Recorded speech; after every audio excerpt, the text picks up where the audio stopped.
there, beautiful people. Welcome to FANTI, the podcast for all those complex and complicado conversations about the gray areas in our lives. I am chosen and called, Jarrett Hill.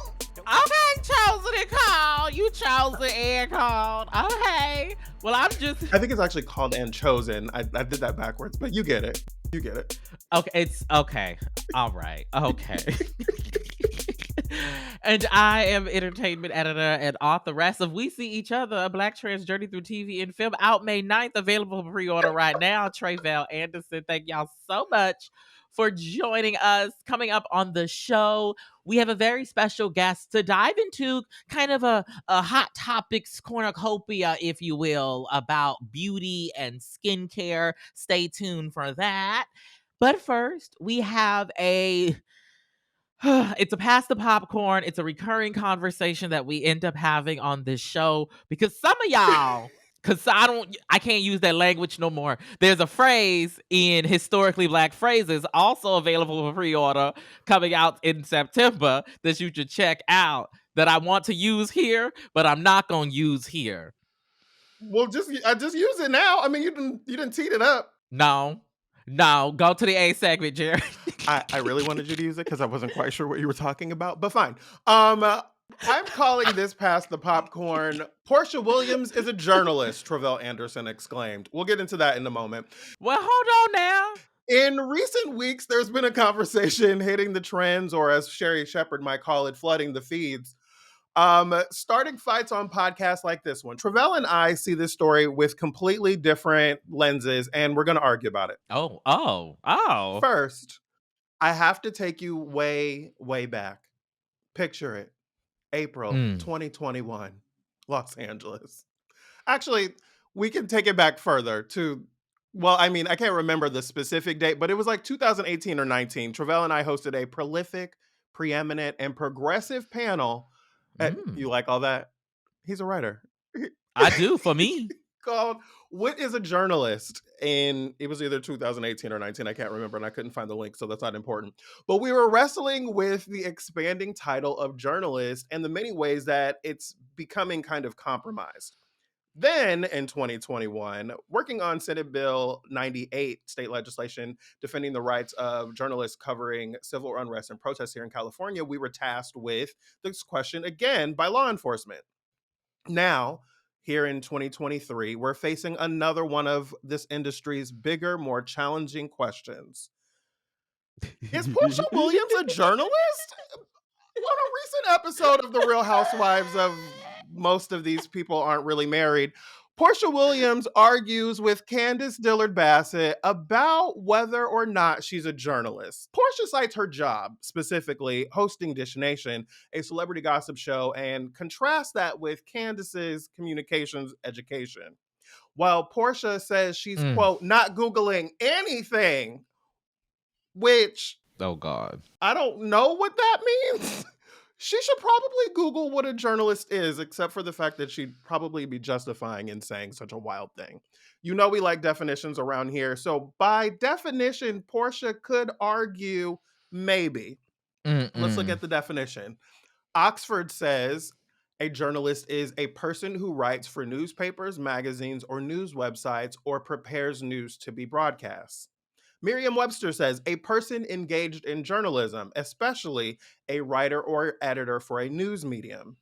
Wikipedia actually, well, we feel how we feel about Wikipedia as a source, did have interesting language for the definition. It says a journalist is an individual that collects or gathers information in form of text, audio, or pictures, processes them into a newsworthy form, and disseminates it to the public.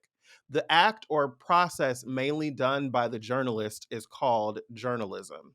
That said, I think the word that is consistent through these definitions that really makes it difficult is news, right? What we consider news is an important factor in that question. So Tre'vell, I want to get a sense from you. Why do you insist that Porsha Williams is a journalist? First of all, that is not what I said, okay? First of all, okay? And you gonna stop besmirching my name on this here YouTube, okay? And over the airwaves. I really just wanted that clip to exist so we could just put it. But Porsha certainly feels as if she is a journalist, and that is an interesting take that I disagree Mm. with. And it's not actually about the news element that I think, that you highlighted in those different definitions, and that I think other people would try to decipher. Is this Dish Nation doing news? I'm not even going to wrestle with that because there are so many people who are journalists who don't do Mm. news Mm-hmm. in the ways that we might define news, right? For example, as an entertainment journalist, right, it is not often in broader,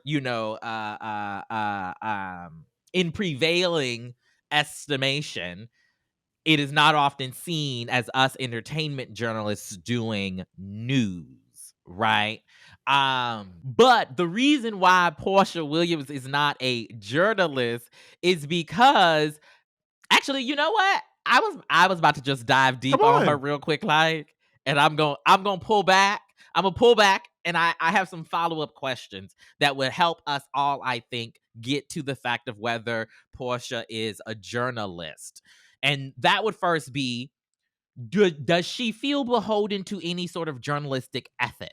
So that to me is really the distinction that we have to discuss, right?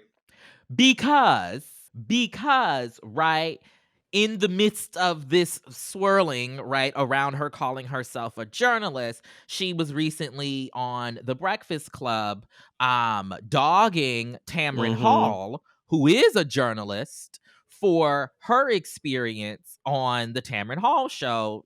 She's promoting a book or something. I don't know. And she did not like the line of questioning that Tamron Hall did.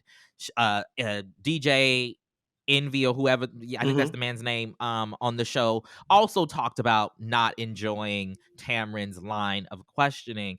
And I will just say, one, celebrities, Tamron Hall is a journalist. The folks over on The Breakfast Club are not journalists. They interview, but they're not journalists. And it's no shade, and it's no high. I'm not trying to put it in a hierarchy type situation. Everybody got their role to play, right?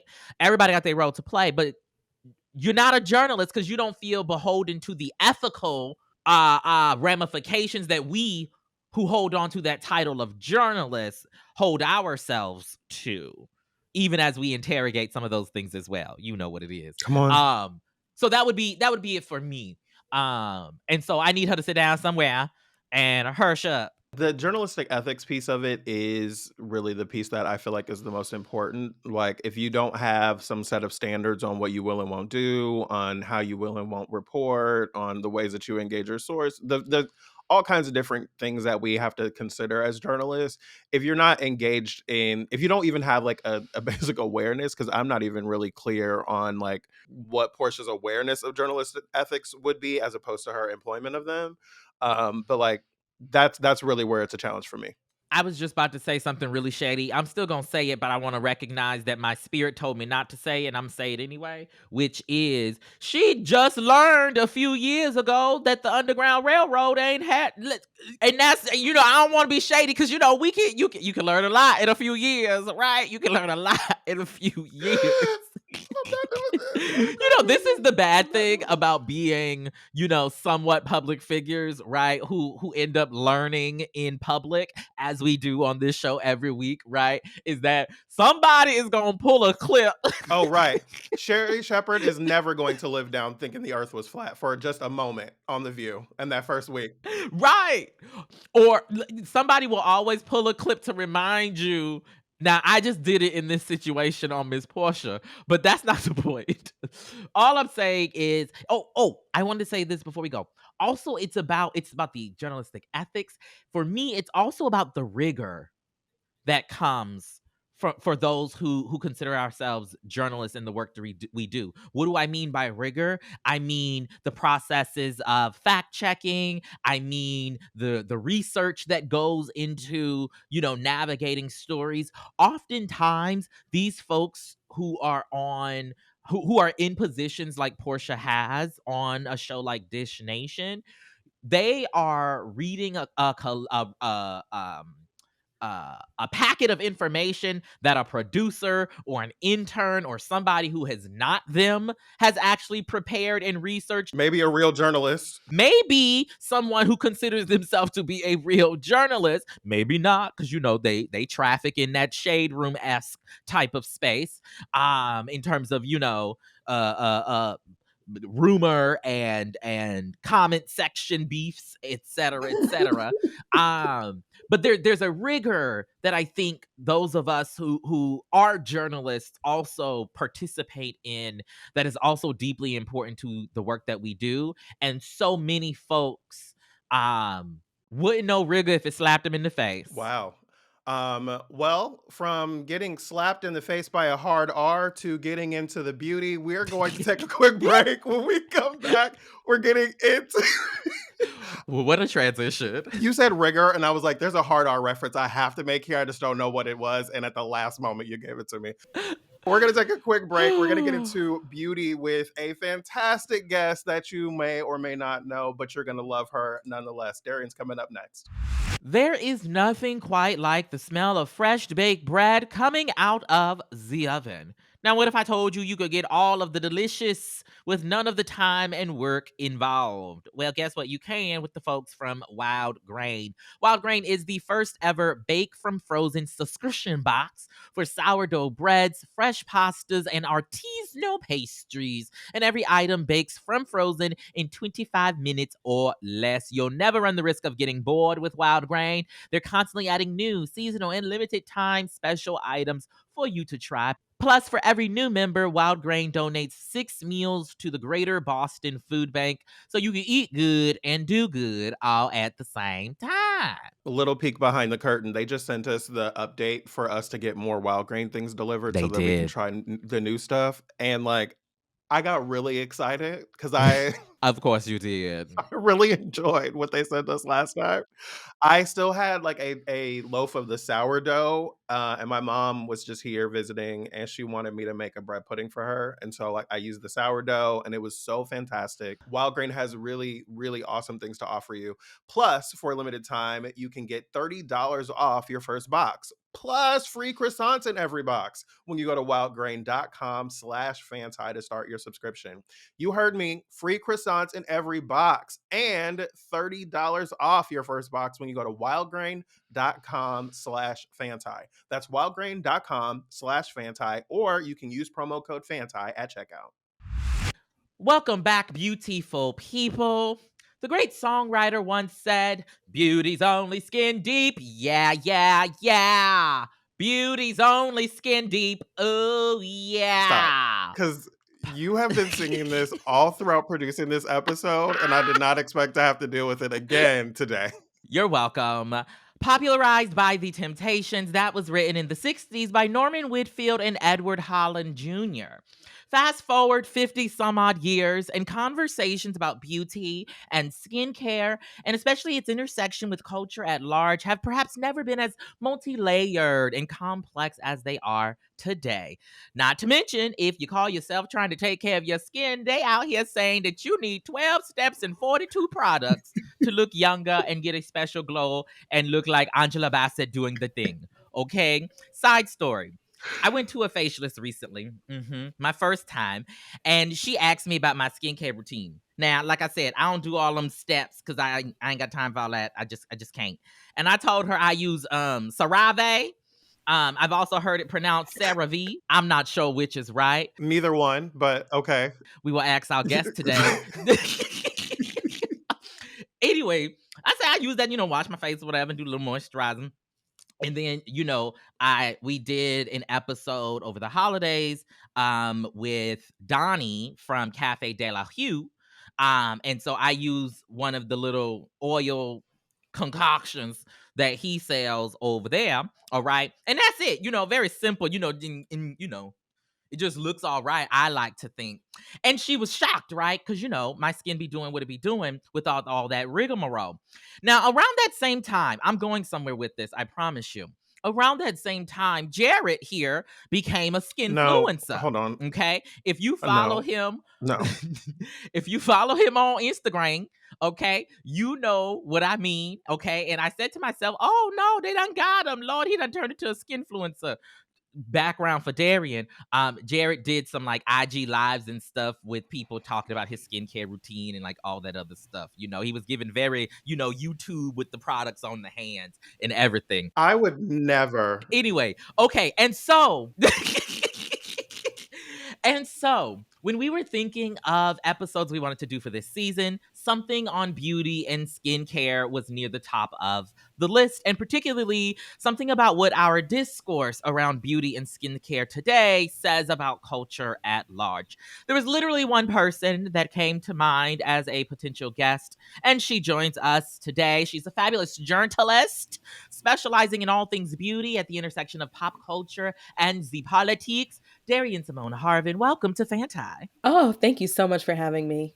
Thank you for being here. We should say Darian also was a featured panelist at our NABJLA Media Summit that we had a couple weeks ago. So shout out to her. Follow studio.simone, everything. We'll talk about it later. Yes. Okay, go ahead, Jarrett. Well, I should also say I was just going through all the photos of the event, and you and I both had on the same like color block. Did we? As I was scrolling through, I was like, "Oh, is that me? Oh no, that's another light skinned person in an olive green jacket with a black shirt." So I Oh just Lord, there did we that go. last There we night. go. There we There we go. go. Right? We all look There alike we go. and are Yup. probably related. Yep. Okay, so I think the first thing that we'd love to touch on here is kind of getting a sense from you how you see the distinctions between beauty and skincare and like how they are different. Because I see them distinctly different. Yeah. Oh, that's such an interesting question. The kind of the distinction between beauty and then skincare. And actually, I feel like I can use it to almost like in reference to my career and the way I feel like I've tried to cover beauty in relation to the other. I think that for me, and here's some background for the folks who are just now getting introduced to me, but it's like Tre'vell and I know each other from the newsroom world, from the Ooh. news and publishing world, Mm-hmm. covering national current events, breaking news, Mm-hmm. politics, tech, sports, like really all of it. And so I Mm-hmm. really came from that world as a social media editor. Had always just really been into trends, conversation, knew the and understood the importance of pop culture, and also like Black folks' like voice within pop culture. And so Yes. I started to get more into skincare myself, just experimenting at Sephora, perusing, buying things I didn't need. Growing up, my mom was a hairstylist. And so, I was like into beauty. I was into beauty, but I started to develop this new fascination. I started to write about beauty and familiarize myself more with the beauty media world and therefore like the beauty PR world. And really, what you find out really quickly when you are going into and when you want to write about beauty is that it's all centered around brands, product launches, tutorials, before and Mm. afters, things that are really, quite frankly, all around. Yes, skincare, hair, nails, and makeup, but more specifically, the sales of those things. And so Mm. like this is now of no surprise to any of us, but I think for me, I kind of facing that reality and therefore what was expected of me as a writer in this world, I said to myself, interesting. I'm not particularly interested in this area, and this is almost like the area that like I would call skincare, like knowing about all the products, understanding the ingredients, even from like a scientific lens, knowing the latest Mm-hmm. launches, like knowing the latest celebrity brands or just brands in general. Like to me, that is like when you say like the distinction between beauty and skincare to me is very much a representation of the beauty industry. And to me, when I Mm. hear beauty, I think of culture. I think of really beauty as an avenue to talk about culture in a way that I feel can include and involve literally all of us, in the sense of I can watch a performance of Meg the Stallion, and what a music writer is going to write about is going to be different than what I'm going to write about in terms of Meg the Stallion, what she's wearing, how she's carrying herself, her hair, in a way that like goes beyond, oh, this is the blend that she's wearing, and more of like, how Mm-hmm. can we take the choices that Meg the Stallion is making of her own agency with her own body, around her own appearance, and how is she like reflecting who she really is to us, or who she wants to be. And so I think, Mm-hmm. like, for me, when I think about beauty and skincare to me is like diving really into the business of beauty. It is the capitalism area, Mm. multi-million dollar world of like what we do. And so when I think of like beauty, I think that beauty is something that I can like make my own. I think that it's very expansive, and I really like to think of it from like a creative artistry place, and also from a place of like, let's talk about culture. Like, let's talk about these discussions and things that we really care about, in a way where it's like, yeah, this is what I'm into, and Mm-hmm. I'm not gonna like put myself down for that. I love that. As you talked about going to a Megan Thee Stallion concert and the way that you would cover her and the distinctions between maybe a music journalist or someone who was covering other aspects of it, that resonated with me because the way I think about beauty and skincare is similar, but not exactly the same. And I think about the distinctions between beauty and skincare. Beauty is to me about culture and like the images that were sold. I was just I was just listening to a chapter in Jay Shetty's new book called Eight Rules of Love, or Love Rules or something like that. And he was talking about how all of the images that we have in our mind tend to come from a handful of places, and a lot of them tend to be film and television. And the ideas that we have about love, the things that we want for our love, the things that we think are true about love or are supposed to be about love come from that. And when I think about beauty, I think about the ways in which we have been kind of fed the ideas of what is beautiful, right? And for a long time, we've talked about that being a standard of a white woman, oftentimes, right? The body of a white woman, the hair of a white woman, the skin of a white woman, the tone of a white, like white women have been the standard of beauty for a long time. And so when I think about beauty, I think about it through that lens. And when I think about skincare, I think about like self-care, right? And for me, skincare has been a way of like starting to take care of myself in a different kind of way. And skincare feels really universal and like distinct to the individual because as you probably know better than any of us on this in this conversation, like every person's individual skin experience is different, and the things that we need to take care of from day to day are different. And so like that's how I kind of think about the distinctions between the two.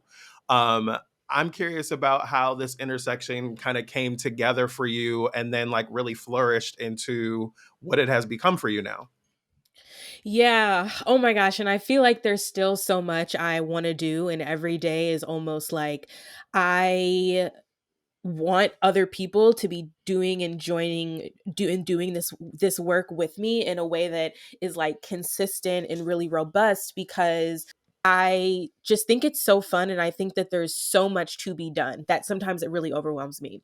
But I say all that to say that I really honestly came up like to this intersection because I realized that, number one, like I personally was into it, and I also realized that, number two, I was not seeing the amount of work that I wanted to around the topic. One of the writers who I now consider a dear friend, but one writer who I had been following for a while, was Sha'Carri, who just had already had a robust background of talking about beauty and culture and power.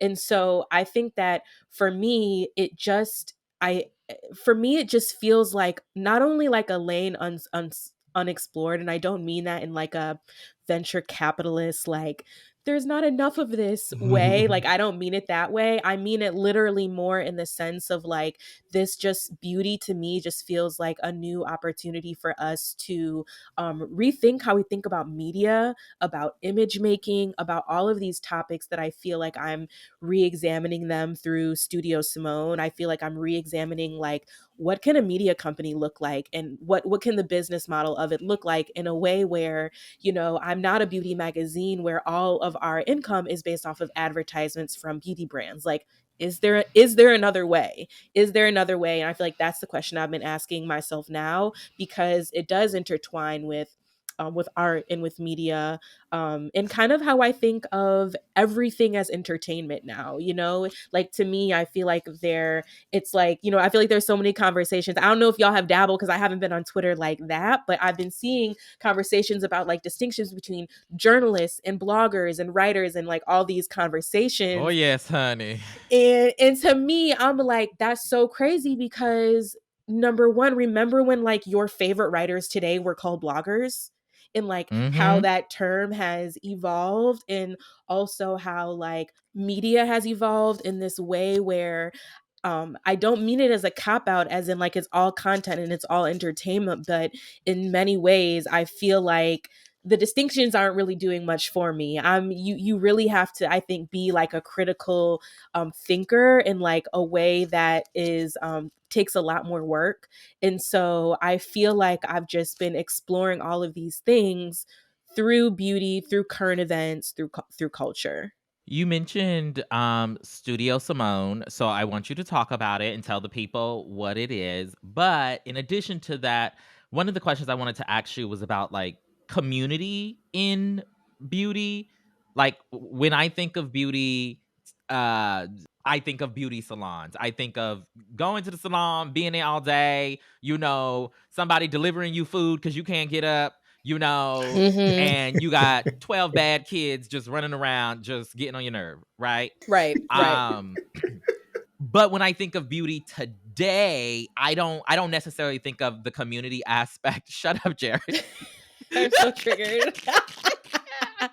I'm sorry, like being in the salon with my mom. I literally had a flashback. You can't get up. You can't move. You can't. What do you say? You can't move. Like It what? was hitting for me, and then you mentioned like the bringing of the food because you can't get up, and I was like, it's too real. It's too real. Right. It's too much. Go ahead. It's too I'm much. sorry. I'm sorry. It's too much. But that's how it used to be, and I feel like now the community aspect, for me at least, feels different, or it manifests differently.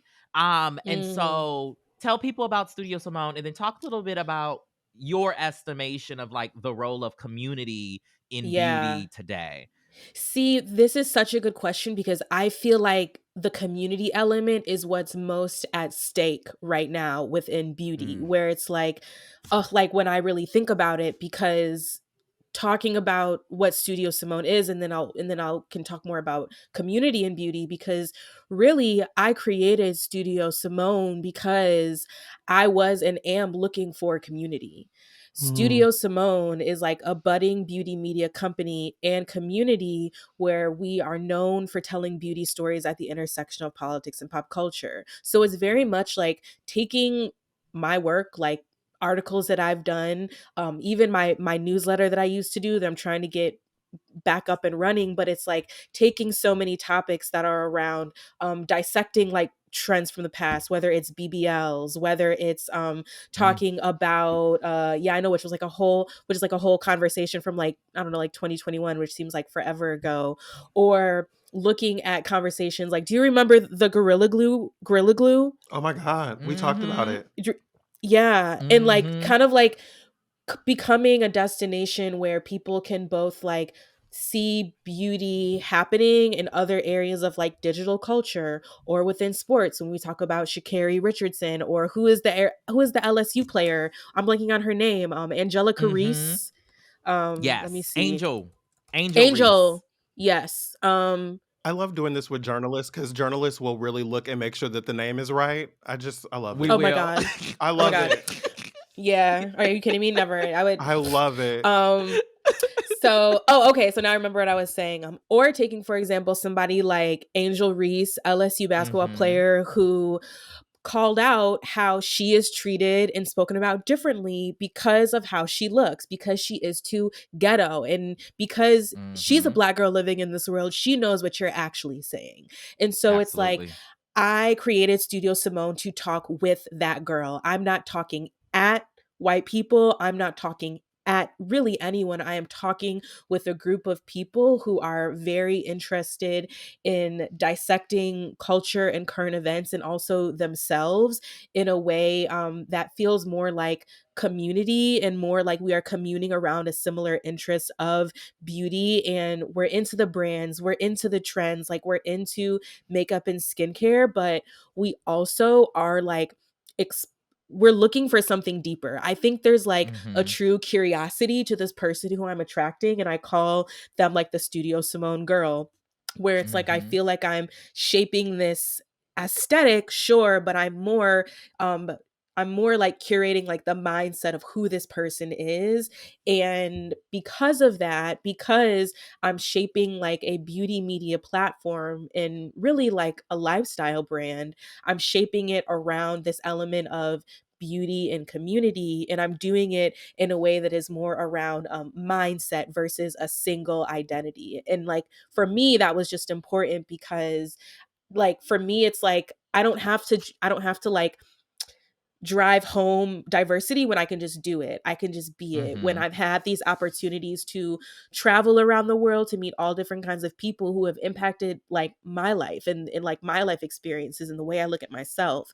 And so it's like, okay, I want to bring in your voice. I want to bring in your voice. And like, can I, for right now, can I give you like the keys to the Studio Simone Instagram and you give us a day in the life of a Studio Simone girl and you show us how the skincare you're using, but you also show us your walk. You also show us like one of the five beverages you have at your desk, you know? And so it's like you show me what you just bought online that you didn't really need. And so it's more of community in that sense Mm-hmm. of Mm-hmm. and then, magenta is like our main color because of what it is supposed to represent around harmony, empowerment, power, and also like balance as well. So I saw your magenta cup, Tre'vell. Oh, you saw it. You saw it Yeah, I saw it. I too. saw it. So cute, so cute.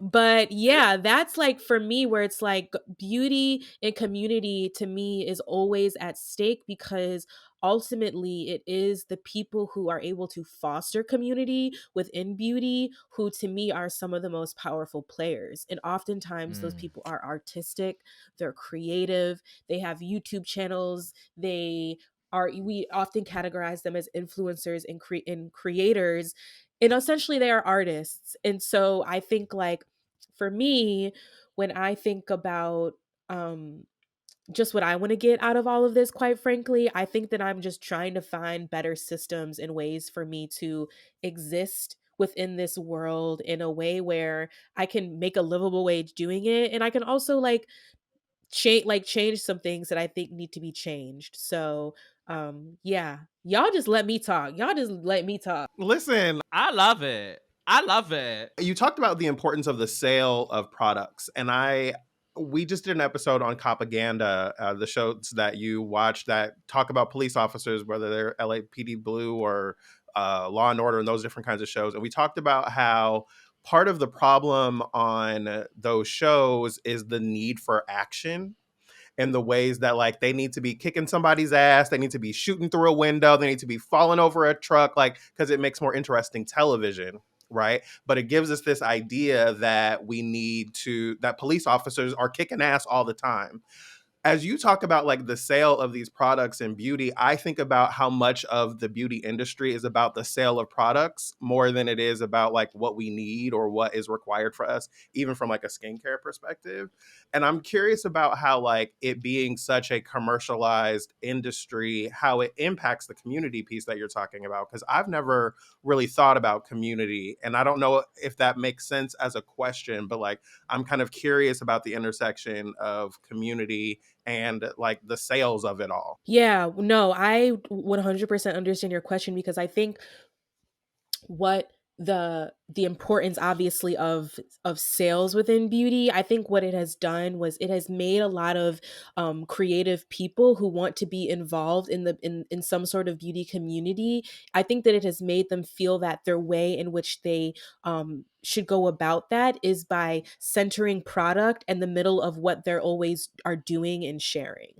Like, I think that, like, does that make sense? I think that, like, when I, when I think about the push that we've had around creators, the creator economy, even specifically within beauty, whether you are a micro influencer, whatever it is, now being a creator is like, there are career steps that someone could tell you that would potentially help you to get to where you want to go. Like, this is like an economy in and of itself. And so when I think of it that way, I think that a part of the formula is like, on the grander scheme, like thinking about where influencers and creators fit into the sales of products and the centering of product.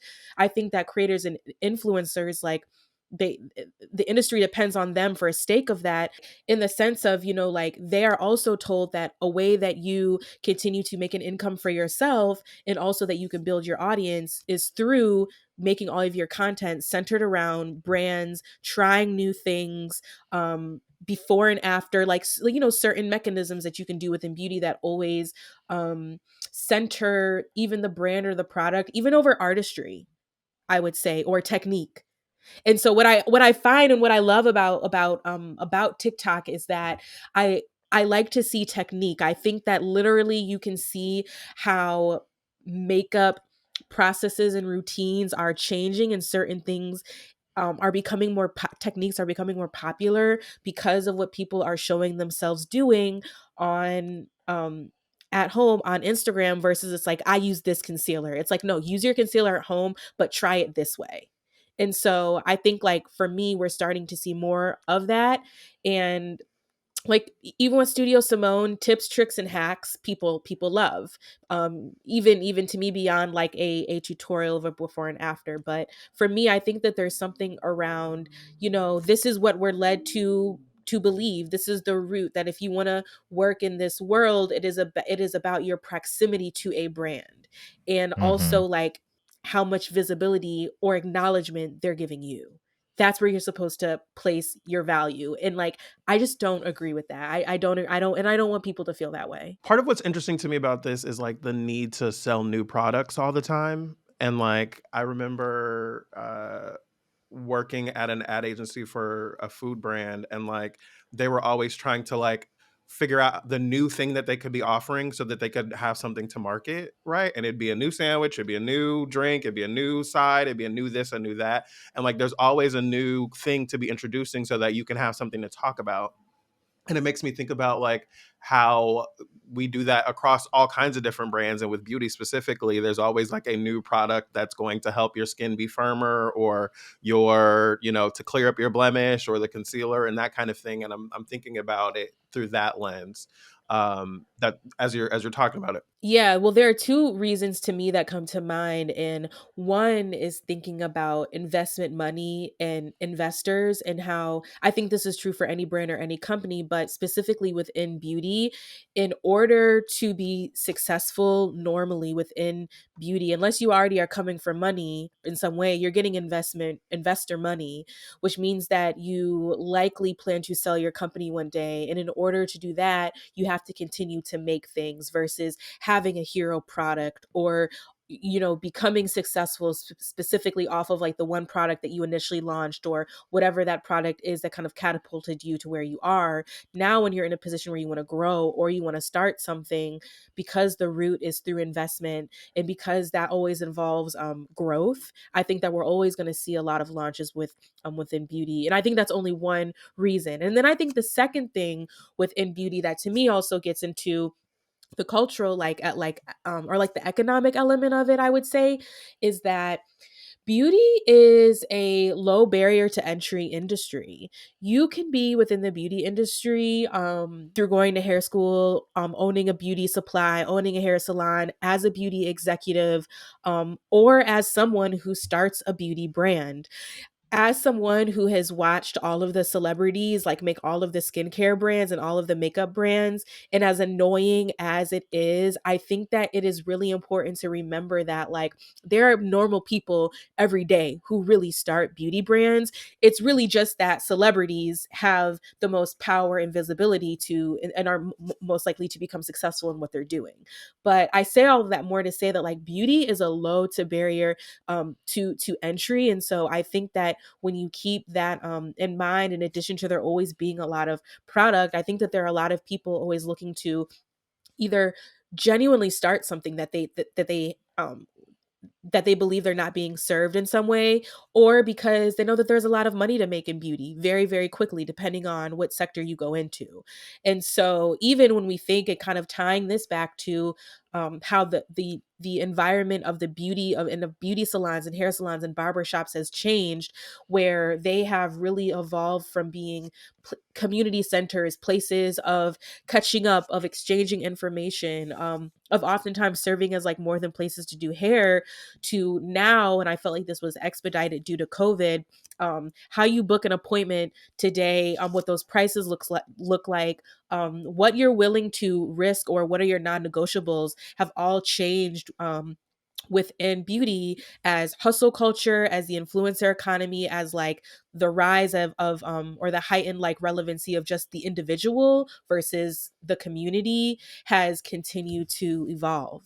And so has continued to as community has honestly become less important. I feel like there's actually so much at stake right now in terms of beauty remaining an authentic place for us to have conversation. So, or an avenue in which to have conversation. You mentioned earlier the trend of like you said that you be watching TikTok and you can see slowly that like things becoming more popular, different techniques becoming more popular.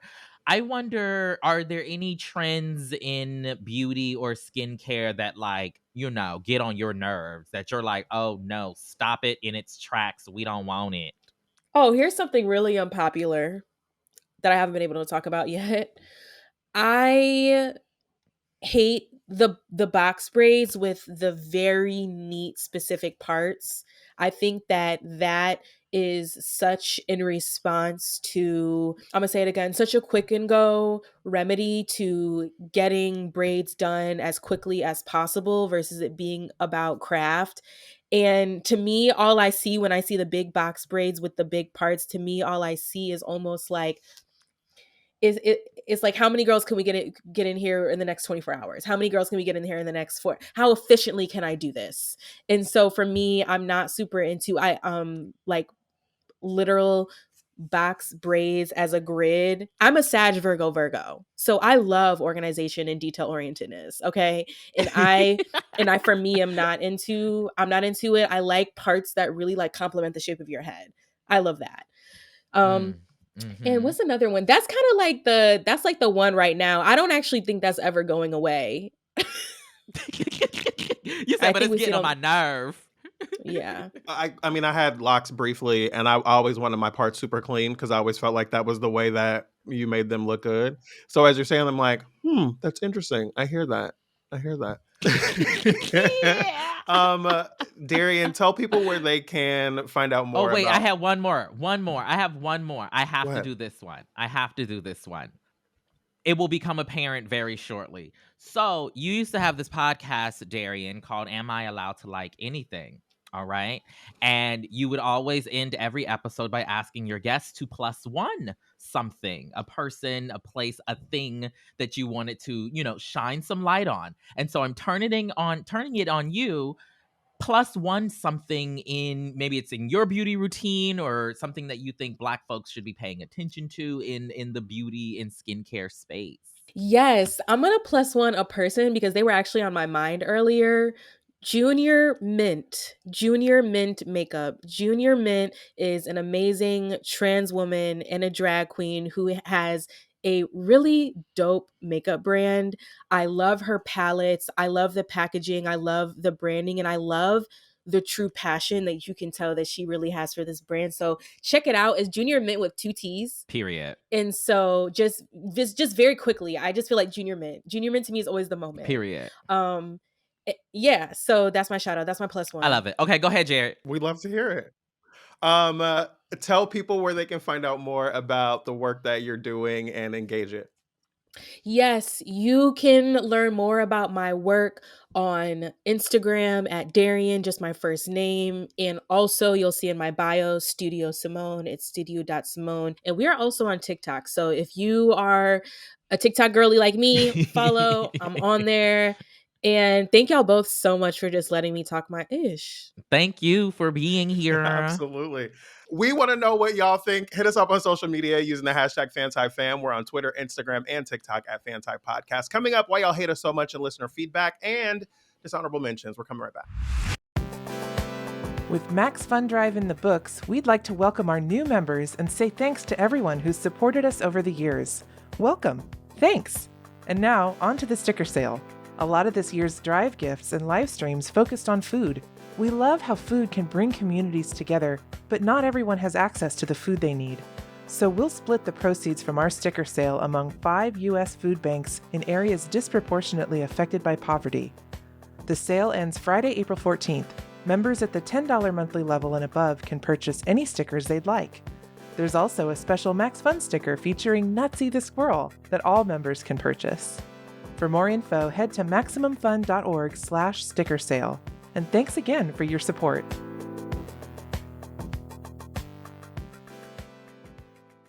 A man was walking along a beach which represented his life.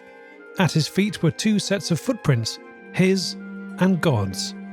But looking back down the beach, the man could see that in the hardest parts of his life, there was only 1 set of footprints. So the man said to God, "Why is there only 1 set of footprints when times were hard? Where were you?" And God replied, "My precious child, I was in my car, listening to the Beef and Dairy Network podcast." The Beef and Dairy Network podcast is a multi-award-winning comedy podcast, and you can find it at MaximumFun.org or wherever you get your podcasts. Hey there, beautiful people. Welcome back, welcome back, welcome back. We're going to get into our listener feedback segment shortly, but we did want to give you all an update about the Max Fun Drive, which ended last week. And as you all know, we had our stretch goal of 500 new and upgrading members. And we said that if we got it, that we would learn to swim and document a portion of that experience for you all. And I regretfully would like to announce that not only did we hit 500, we blew 500 out the park. We almost had 600. And so Jarrett, if you are on the YouTube, you can see his face right now. But if you are not, you need to go on over to the YouTube on Friday when the episode drops, because Jarrett is not pleased. I'm thrilled. For our podcasting audience, we thank you so very much for the ways that you've been able to support us throughout the Max Fun Drive. Absolutely. I am thrilled about doing this. I cannot wait to do this swimming lesson situation. I love that I can give YouTube something very different with my face in the podcast with my voice. Oh my God. I gotta say, I'm grateful for the love and support of the show. Not thrilled about what we're gonna have to do here. It's gonna be great. I think I might have said on the show last week that y'all ambushed me with that. Did I say that? Or maybe it was on Instagram Live. Yes, you did. Okay. It was on Instagram Live. You said it. The people know. But yeah, this was some bullshit. And you tweeted about it. We know, you feel like we ambushed you. You did it. Y'all did. We get it. And we did. Because that video was out hours after our taping. Y'all, this was a coordinated attack. And we did. You can call me a conspiracy theorist if you like. Yeah, where's your tin hat? But where is it? My tin hat? Yes, the conspiracy theories. Okay, anyway, all right. I was ready to make like a pizza joint joke or with Hillary Clinton or something, but we're going to. Well, I mean, yes. Have we met? Not this. Oh, we are 2 different types of girlies. That's kind of the point here. Okay, Let's get to our listener feedback for this week. We have an Instagram DM from Marnie, she, her, hers. This is Marnie, and I am a white woman, so I usually am only Not with these two H's. so I usually am only a listener and try not to chime in with my irrelevant thoughts. Glad you know your place. I am sadly going to miss the Instagram live today, though I am a member of the FANTI fam, and I did just upgrade my donation this week. Shout out to you. I have a question for you. The singer Thames has received some negative attention for wearing a dress to the Oscars, which in theory obstructed the view of the person seated behind her. I'm very short and generally can't see over the person in front of me anyways, especially when standing, so I don't really get the big deal about her dress. Do you both feel that the criticism of her dress choice is warranted, and is it anti-black? I have been feeling that a white woman would not get the same negative attention for this, but I want to know what you both think.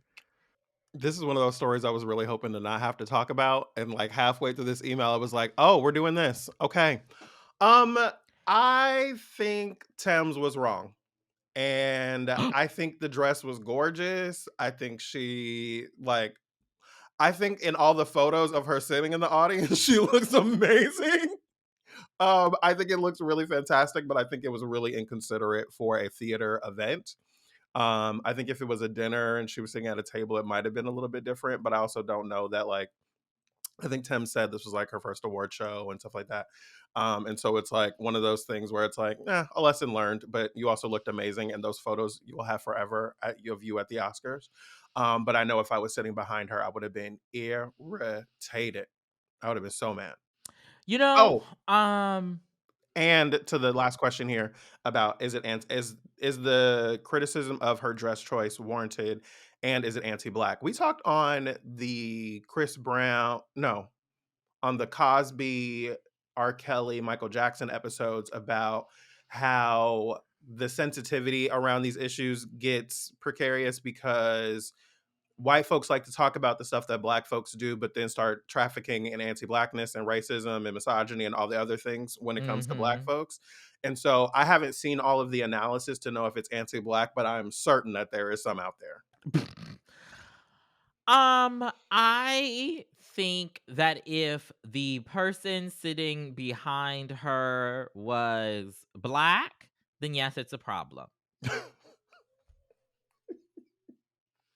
All right, and now it's time for our dishonorable mentions. These are the stories or people that caught our attention this week that deserve. I love that. Period. Moving on. I think we're good here. Was that everything? Listen, okay? These are the people or the stories that caught our attention this week that deserve a call out either for their good or their foolishness. Go for it, Jarrett. I want to give a call back to an honorable mention that I gave here before to a documentary on HBO Max called The Beauty of Blackness, which is directed by one of our good friends here on the show, and more on that in a second. It is a documentary, though, on HBO Max that kind of covers the history of blackness. They say in 1973, Eunice Johnson, the founder of Ebony and Jet, launched the first national cosmetics brand created exclusively for Black women. This film chronicles fashion fairs past and follows its new leadership as they reinvent the brand. We've had Tiffany Johnson on this show before. She's a good friend of mine. She's like the annoying little sister I didn't want, and I love her. And she is the director on this documentary. It's really, really fantastic. You can get it on HBO Max. Again, it's called The Beauty of Blackness. And I think that's everything that I have. Great, because you know you like to go long. Oh, wait. No, I did have another doc here. We pull out the scroll and like begin. Okay, I want to give a quick shout out to Glad Honors. Glad Honors is was an event from last week put on by the Communities of Color vertical, if you will, from Glad, led by Deshaun Usher. It was an event before the Glad Awards to honor and recognize the Black nominees, and you know. I want to say every like, you know, up and coming, but also super established, like Black queer actor, actress, influencer, journalist, screenwriter person was in the room. Not every. There's an asterisk there, but whatever. Well, I didn't go. Sorry. you did go, and that was your choice. But guess what? Everybody was there. Wow, the erasure of the light skinned Black man, and this is just. And so shout out to them. I said the light skinned Black man, and There were other light-skinned Black men. Yeah. Anyway, it was oh, you. Well, anyway, so shout out to them. It was a great event. It was wonderful just to like be in a space with like, the who's who, if you will, of Black queer Hollywood. And that's at various levels. Also want to shout out the folks who were at the Region 4 conference for NABJ in Phoenix at Arizona State University this past weekend. I met a young person whose name I can't remember in this moment, and I did not write it down, who is, familiar with the work and familiar with the podcast. So shout out to you. Can't remember your name, but you know who you are. And then last but not least, coming up on April 15th, my third convention, conference, whatever that I've been planning. The Arts and Entertainment Media Institute for NABJ will be April 15th here in Los Angeles at Loyola Marymount University. If you are a journalist, reporter, writer, influencer, content creator, check out our program, see who we all have coming, see if there's something that you feel like you could take away from the program that we're offering, and join us April 15th. Jarrett will be there live and in color moderating a morning keynote with the editorial director of The Hollywood Reporter, Nikisa Mumbi Moody. Other faves from the FANTI fam will be there, Shar Jossell, Ryan Mitchell, etc., etc. And check it out. Absolutely. Thank you so much. And now it's time for Black history is happening every day.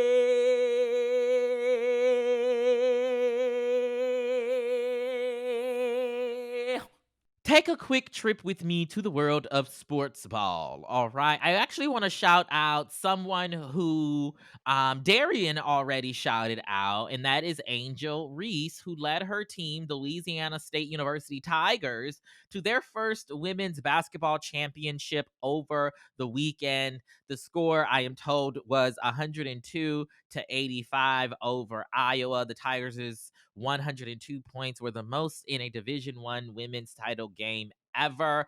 Also wanted to shout out Flage. I don't know if any of you out there watched the rap game on Lifetime, but Flage was one of the young rappers on the show, one of the seasons of the show, and she also is on the LSU team. So shout out to her. But I wanted to, give some sports stuff every now and again for those of you who like that type of thing. So what people can never see is Tre'vell's not really a reader of the script unless it's something that they wrote specifically. But like you, the way that you read this word for word to make sure you got it right about the sports. Like 102 over 85 over Iowa. The Tigers is 100. I was like, I see you, sis. I see. Listen. Okay, like y'all not gonna tell me I got the sports stuff wrong. Let me write that out. My God, today. But shout out to them. I should also say, as we want to plug a few things where y'all can find us elsewhere, I should also name Kiana Moore, with the other director of the Beauty of Blackness documentary, Tiffany Johnson and Kiana Moore. I want to shout out to both of those Black women who directed that documentary. I forgot to mention that I am currently on the bonus content episode of Maximum Film discussing Brother to Brother. I did that with the folks over there a few weeks ago, and it just recently came out. It was a lot of fun. I had not actually seen Brother to Brother, and the book has been sitting on my desk for a really long time. And it was great to watch the film if you're not familiar with it. Tre'vell and I are going to be on an upcoming episode. What's the face? No face. Keep going. Also, Tre'vell and I are going to be an upcoming episode of Pop Culture Happy Hour over on NPR. We're going to be talking about someone we've talked about here before years ago, in a way that really justifies what's about to happen for them tomorrow. Not justifies, but like it's quite the full circle moment. We're going to be talking about Monique and her new Netflix special that will be dropping just right before this episode comes out. Oh yes, my God, today. So on Tuesday, as we're recording, as Trump is being indicted and arraigned, if y'all Shout out to the writers. if y'all haven't, I texted Tre'vell this morning. If y'all didn't listen to What a Day on Tuesday morning, the episode is called "It's a Raining Men," and I thought "It's a Raining Men" was kind of genius. So check out What a Day. Check out What a Day with Tre'vell. Check out Pop Culture Happy Hour with the two of us talking about Monique. Check out Maximum Film, where I'm talking about Brother to Brother. We hope y'all have a fantastic day, a fantastic week, whatever time it is that you're listening to. Unless you have other plans, you can go to check us out now on YouTube. Type in FANTIpodcast.com for more information on the show to get past episodes. We are new on YouTube, but we have 3 years of content on past topics on the podcast feed, so go check us out there. If you have a comment or suggestion about this week's show, we're at FANTI Podcast on the Instagram, on the Twitter, and on the TikTok. You can use the hashtag FANTIFans to jump into the conversation, or you can shoot us an email, fanti@maximumfun.org. And maybe you're thinking to yourself, darn, I really wish I could have supported them during the Maximum Fun drive, but my tax check ain't came in yet, so I couldn't do it. Well, guess what? You can still become a member at MaximumFun.org/join. You don't need to be there for the drive. Now, you won't get any of the fabulous perks and whatnot, but that's all right. You will have still contributed to us creating this wonderful good, and great, okay, every single week. Shout out to you. Our music, as always, is brought to you by the Grammy Award-winning Corrice. That's COR.ECE, wherever you get Slayworthy audio. Our graphics are done by Ashley Wynn and the folks over at Moonhouse Creative. Our editor is Anne-Marie Huber. Producer is Palmira Muniz. Pew, pew, pew, pew. I was going to say, and in our Instagram live the other day, someone was like, are you jealous of Laura and the air horns? And Palmira said, I have to earn it. And I was like, has she earned it yet? Maybe. Oh, we'll do this. Our producer is Palmira Muniz. And we'll let it grow. We'll let it grow over the course of the year.